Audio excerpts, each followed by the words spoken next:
3 days before the fight, itong dapat nyong gawin.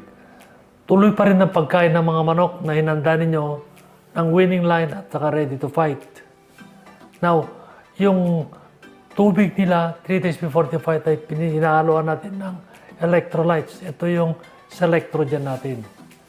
Now, day before the fight, bigyan natin sila ng Complexor 3000. 0.3. No?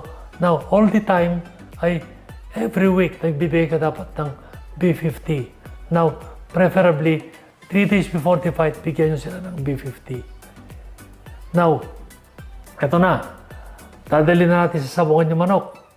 Ready na pagkain, ready na mga gamot nila at lahat. Now, yung electrolytes, huwag nyong painumin ng araw ng laban. Hindi na kailangan. Tubig na lang, plain water lang. Huwag kayo maniwala sa mga nag-eksperimento. Pagka merong nagtuturo sa inyo ng hindi naman talagang magaling, pag wala namang resulta na magpapatunay na sila ay mananalo, ay huwag ka maniwala. Dahil may hilo ka lang na kung ano nung sinasabi nila. Ang dami ako mga kaibigan dyan na, itong tinuro nila, imported, ganun. Wala. Isusubuan daw kung ano nung gamot. Hindi totoo yan mga kaibigan. Ano ang papakain nyo sa araw na yon? Now, pakain niyo rin pa rin yung winning line at ready to fight. Now, ang timpla dyan ay kutsaritang gamitin nyo. Kutsarita, no? Sa akin yan, tinatansya ko. Sa araw ng laban, kung halimbawa ang laban ay alas 2 ng hapon, binibigay ko lang ay isang kutsaritang pagkain nila at saka 3 dips sa tubig. Na depende sa oras. Tansyahin ninyo kung anong dapat na ipapainom sa kanila. Yung dips ang sinasabi ko, kung ilang sa tubig. Hindi yung papainumin nyo na marami, over yan. Now, meron pa kung gusto ituro sa inyo mga kaibigan, wala nang tatalo dito ay yung paggamit ng saging. Bigyan nyo ng saging yung mga manok na ilalaban nyo sa araw ng laban at saka pag kayong halos tatarian na. Konti-konti lang, huwag marami. No. Now, isa pa is yung pag-warm up ninyo. Ang mga manok na ilalaban nyo, dapat siyempre limber na.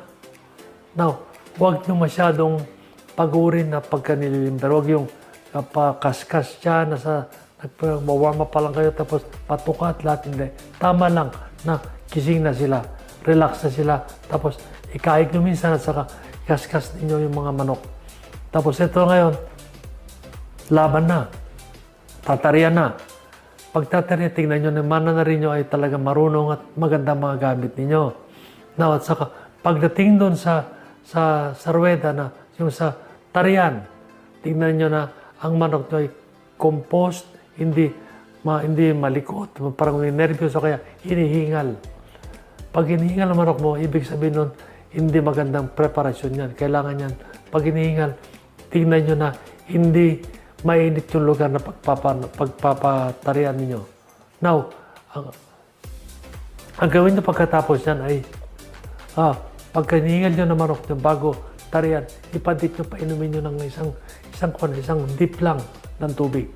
Walang mawawala dyan.